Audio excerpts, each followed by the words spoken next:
पिछली कक्षा में हमने प्लेटो के साम्यवाद के बारे में अध्ययन किया था। इस कक्षा में हम रिपब्लिक में प्लेटो के आदर्श राज्य के बारे में अध्ययन करेंगे।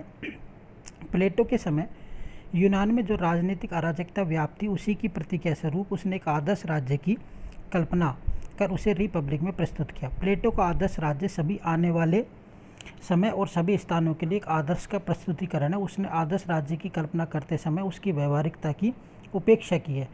यद्यपि प्लेटो के विचारों में व्यवहारिकता की कमी नहीं है, लेकिन उसने उस पृष्ठभूमि को नहीं भूलना चाहिए। उसने उस मस्तिष्क में आदर्श राज्य की कल्पना जागृत की। प्लेटो कालीन यूनानी समाज में जो अराजकता व्याप्त थी उसी के निराकरण हेतु उसने एक आदर्श राज्य की कल्पना प्रस्तुत की। राज्य का स्वरूप, राज्य और व्यक्ति का संबंध। प्लेटो व्यक्ति और राज्य में जीवाणु और जीव का संबंध मानता है। उसका विश्वास है कि जो गुण और विशेषताएं अल्प मात्रा में व्यक्ति में पाई जाती हैं वे ही विशाल रूप में राज्य में पाई जाती हैं।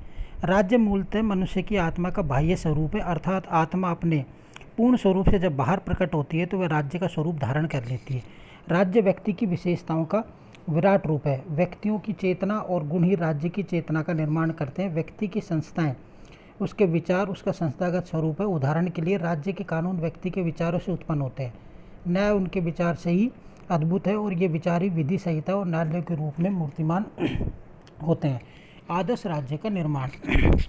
जिस प्रकार मन अथवा मानवीय आत्मा का निर्माण वासना, साहस और विवेक इन तीन तत्वों से होता है, उसी प्रकार राज्य उत्पन्न करने के लिए भी तीन तत्व सहायक होते हैं। पहला है आर्थिक तत्व, दूसरा है सैनिक तत्व और तीसरा दार्शनिक तत्व। आर्थिक तत्व। जब प्लेटो अपने आदर्श राज्य का निर्माण करता है तो सबसे पहले वह उस आर्थिक संगठन पर विचार करता है जो उसके अस्तित्व के लिए आवश्यक है।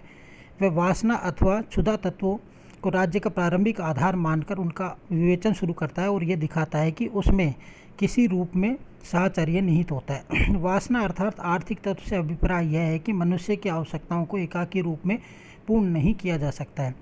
इसके लिए उसे अनेक व्यक्तियों के सहयोग की अपेक्षा होती है और इससे समाज में श्रम विभाजन तथा कार्यों का विशेषीकरण उत्पन्न होता है। मानव जाति के भोजन, वस्त्र, आवास आदि की विभिन्न आवश्यकताएं राज्य को आवश्यक बनाती हैं। मनुष्य अपनी आवश्यकताओं की पूर्ति के लिए एक दूसरे को सहयोग देकर आर्थिक संघों का निर्माण करता है। कुछ व्यक्ति कृषि का कार्य करते हैं, कुछ वस्त्र तैयार करते हैं तो कुछ घर बनाते हैं। उत्पादनों का विनिमय होता है। विभिन्न वस्तुओं का उत्पादन सरलता से हो जाता है और माल का स्तर भी ऊंचा रहता है। मानव की आवश्यकताओं की वृद्धि के साथ साथ आवश्यकताओं को पूर्ण करने वाले लोगों के वृत्त का भी विस्तार होने लगता है। समाज में बढ़ई, सुनार, व्यापारी, वकील, चिकित्सक आदि वर्ग उत्पन्न होते हैं। पारस्परिक अन्योन्याश्रितता और आदान प्रदान की यह आवश्यकता ही समाज का आधार है। इसी के ऊपर सारा सामाजिक जीवन टिका है और इसकी प्रक्रिया स्वयं श्रम विभाजन के सिद्धांत पर आधारित है। जब कार्य विभाजन तथा विशेषीकरण के प्रति रुचि रखने वाले लोग अपने कार्यों का कुशलतापूर्वक संपादन कर वस्तुओं का अधिकाधिक उत्पादन करते हैं, तब सैन्य ऐसी स्थिति हो जाती है कि प्रत्येक व्यक्ति केवल एक कार्य में ही रुचि रखने लगता है और वह भी ऐसे कार्य में जिसमें उसकी योग्यता अधिकतम है। ऐसी स्थिति में एक व्यक्ति एक कार्य का सिद्धांत व्यापक हो जाता है। सेवाओं के आदान प्रदान से सबकी आवश्यकताओं की पूर्ति हो पाती है। दूसरा सैनिक तत्व।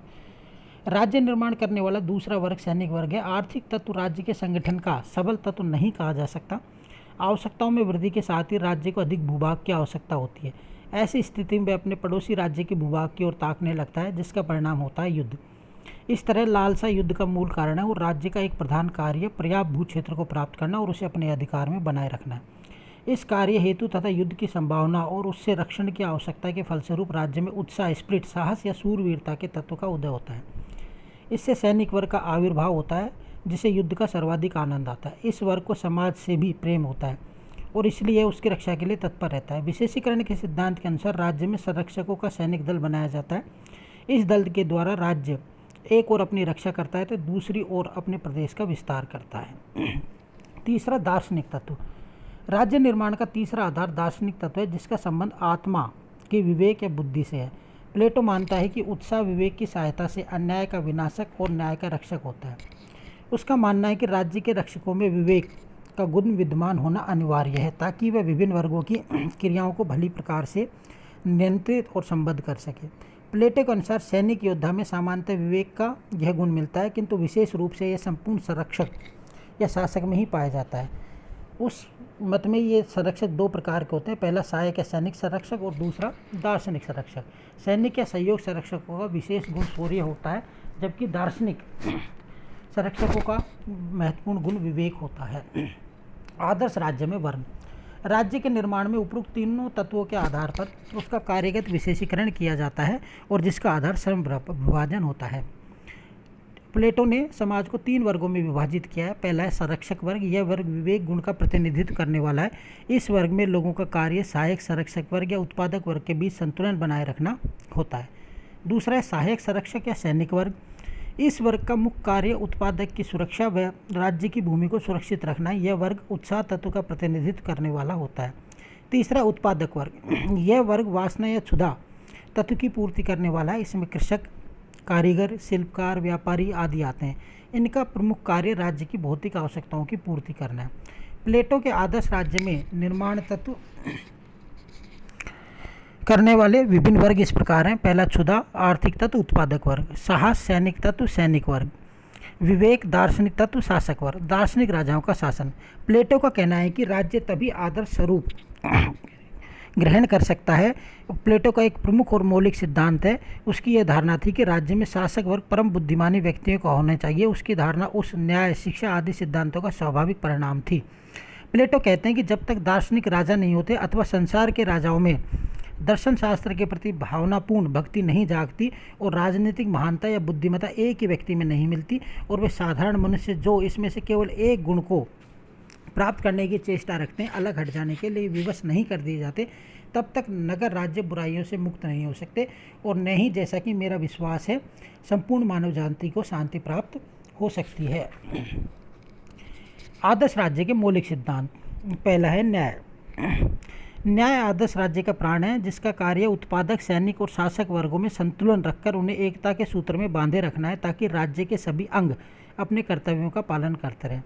राज्य व्यक्ति का विराट रूप है। व्यक्ति की सभी विशेषताएं राज्य में पाई जाती हैं। विशेष कार्य का सिद्धांत। राज्य समाज में श्रम विभाजन होना चाहिए ताकि प्रत्येक व्यक्ति अपने विशेष कार्य को पूर्ण दक्षता और योग्यता के साथ पूरा कर सके। शिक्षा। न्याय का ज्ञान ही शिक्षा है। श्रेष्ठ नागरिकों, स्वस्थ सैनिकों व दार्शनिक शासकों के निर्माण के लिए उन्हें उचित शिक्षा दी जानी चाहिए। प्लेटो राज्य द्वारा नियंत्रित अनिवार्य शिक्षा की विस्तृत कार्य योजना प्रस्तुत करता है। नागरिकों के 3 वर्ग। प्लेटो आत्मा के 3 तत्वों के आधार पर नागरिकों को उत्पादक, सैनिक और संरक्षक नामक 3 वर्गों में बांटता है। दार्शनिक राजा। दार्शनिक राजा का शासन। आदर्श राज्य में दार्शनिक राजा का शासन होता है। जब तक राजा दार्शनिक नहीं होंगे तब तक राज्यों में शांति और सुशासन की स्थापना नहीं हो सकती। नर नारियों को समान अधिकार। प्लेटो अपने आदर्श राज्य में नर नारियों को समान अधिकार प्रदान करता है। उसका मानना है कि स्त्री और पुरुष दोनों समान हैं और इनको समान अधिकार और अवसर मिलने चाहिए। राज्य का विशुद्ध आध्यात्मिक और नैतिक। प्लेटो दृश्यमान जगत को अवास्तविक और उनके विचारों को वास्तविक मानता है उत्तम जीवन जीने बिताने के लिए। आदर्श राज्य और दार्शनिक राजा की आलोचना। आदर्श राज्य की धारणा अतिशय कल्पना प्रधान और अव्यवहारिक है। प्लेटो ने बाद में स्वयं अनुभव किया कि आदर्श राज्य पृथ्वी पर संभव नहीं है। मानवीय आत्मा के 3 तत्वों के आधार पर राज्य के नागरिकों का वर्ग विभाजन करना वास्तविकता की अवहेलना है। जिन 3 तत्वों के आधार पर राज्य और व्यक्ति की तुलना की गई है उनको सामान्य समझना व्यक्ति के लिए कठिन है। आदर्श राज्य का वर्ग विभाजन न तो स्वाभाविक और न ही वैज्ञानिक है। यह आवश्यक नहीं है कि मनुष्य में केवल 3 प्रवृत्तियाँ हों। एक साथ ही वासना प्रधान, साहस प्रधान और बुद्धि प्रधान भी हो सकता है। वह एक अच्छा विजेता भी हो सकता है और साथ ही उतना अच्छा शासक भी हो सकता है। आदर्श राज्य में व्यक्ति की अवहेलना की गई है। हीगल के अनुसार प्लेटो के राज्य में व्यक्ति की स्वाधीनता को कोई स्थान नहीं है। आदर्श राज्य में उत्पादक वर्ग की उपेक्षा की गई है। उसे दासों के समान बना दिया गया। इसे न्यायपूर्ण योजना नहीं कहा जा सकता। न्याय सिद्धांत दोषपूर्ण और एकांगी है। उसमें कर्तव्य को तो गिनाया गया है लेकिन अधिकारों की उपेक्षा की गई है। शिक्षा को राज्य के नियंत्रण में रखने से व्यक्ति का सर्वांगीण विकास नहीं हो सकता है। आदर्श राज्य के निर्माण के लिए प्लेटो ने यह नहीं बताता है कि राज्य के अधिकारियों की नियुक्ति, अपराधियों की दंड विधि तथा न्यायालयों की स्थापना आदि की व्यवस्था किस प्रकार होगी। प्लेटो का आदर्श अवयवी होते हुए भी प्रगतिशील नहीं है। आदर्श राज्य का पतन और शासन प्रणालियों का वर्गीकरण। पहला, राजतंत्र। प्लेटो ने यह कल्पना की कि जब सरकारों का पतन होने लगता है तो वे विकृत अवस्थाओं में आकर गुजरती है और अंत में अपने सर्वोत्तम रूप को त्याग कर निकृष्टतम रूप धारण कर लेती है। प्लेटो के अनुसार राजतंत्र में जनता को सर्वाधिक सुख प्राप्त होता है क्योंकि इसमें न्याय भावना से अनुप्रमाणित विवेक संपन्न दार्शनिक राजा शासन करता है। कीर्ति तंत्र। बाद में साम्यवाद के परित्याग और व्यक्तिगत संपत्ति के उदय से इस शासन प्रणाली का पतन होने लगता है। संरक्षक वर्ग सारी भूमि को हत्या कर परस्पर बांट लेता है। समाज आर्थिक वर्गों में बढ़ जाता है और एक राज्य के स्थान पर अनेक पैदा हो जाते हैं। इससे सारी शक्ति जमींदार योद्धाओं के हाथ में आ जाती है। विवेक की प्रधानता के स्थान पर उत्साह का भाव बढ़ जाता है। अल्पतंत्र। कीर्ति तंत्र सैन्य अल्पतंत्र में परिणत हो जाता है। कीर्ति तंत्र का प्रधान तत्व उत्साह होता है, किंतु अल्पतंत्र का काम। इससे संपूर्ण संपत्ति कुछ व्यक्तियों और कुलों के हाथ में आ जाती है। आर्थिक बल पर वे शासन की बागडोर हथिया लेते हैं तथा व्यक्तिगत लाभ की दृष्टि से राज्य का संचालन करते हैं। लोकतंत्र। अल्पतंत्र में दरिद्र जनता में तीव्र असंतोष और विद्रोह की भावना उत्पन्न होती है। फलते वे सत्ता को अपने कब्जे में लेकर लोकतंत्र की स्थापना करते हैं। लोकतंत्र में वे सभी को स्वतंत्रता और समानता प्राप्त होती है, अतः अनुशासन और आज्ञा पालन का भाव लुप्त हो जाता है। जनता स्वतंत्रता का दुरुपयोग कर जनतंत्र ला देती है। निरंकुश तंत्र। इसका अंत करने के लिए जनता में एक नेता उठ खड़ा होता है। वह जनता को बड़े मोहक आश्वासन देता है और उनके कष्टों का अंत करने का वादा करता है। जनता उस पर विश्वास कर उसे राज्य सत्ता और सैनिक शक्ति प्रदान करती है, किंतु वह जनता की आकांक्षाओं को पूर्ण नहीं कर पाता है। अपनी स्थिति मजबूत करने के लिए वह राज्य में दमन करता है और बाहर युद्ध लड़ता है। वह स्वेच्छाचारी शासन स्थापित करता है। यही निरंकुश तंत्र है। यह तानाशाही उन्हीं लोगों का खून पीती है जो अपनी मेहनत से उसे भोजन देते हैं। काम तत्व का सर्वाधिक पार्श्विक रूप निरंकुश तंत्र या तानाई शासन में देखने को मिलता है। यह सबसे निकृष्टतम शासन प्रणाली है। रिपब्लिक में लोकतंत्र की आलोचना। अपने सत्ताधिकारी राजनीतिक और अधिकारी अज्ञानी तथा अक्षम होते हैं। शिल्पियों को अपने व्यवसाय की जानकारी नहीं होती, किंतु राजनीतिज्ञों को कुछ भी नहीं आता है। शासन की शक्ति वोट बटोर लेने वाले स्वार्थी व अक्षम लोगों के हाथ में चली जाती है। लोकतंत्र के स्वतंत्रता और समानता के दोनों आधार गलत हैं। प्लेटो की मान्यता है कि इनसे समाज में अव्यवस्था, अनुशासनहीनता और उच्च श्रृंखलता का प्रसार होता है।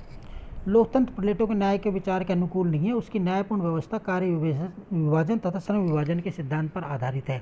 उसकी मान्यता है कि किसी भी कार्य को करने के लिए विशेष रूप से प्रशिक्षित होना आवश्यक है, किंतु तत्कालीन एथेंस की जनतंत्रीय व्यवस्था में लॉटरी प्रणाली द्वारा व्यक्ति किसी भी पद के लिए चुना जा सकता था।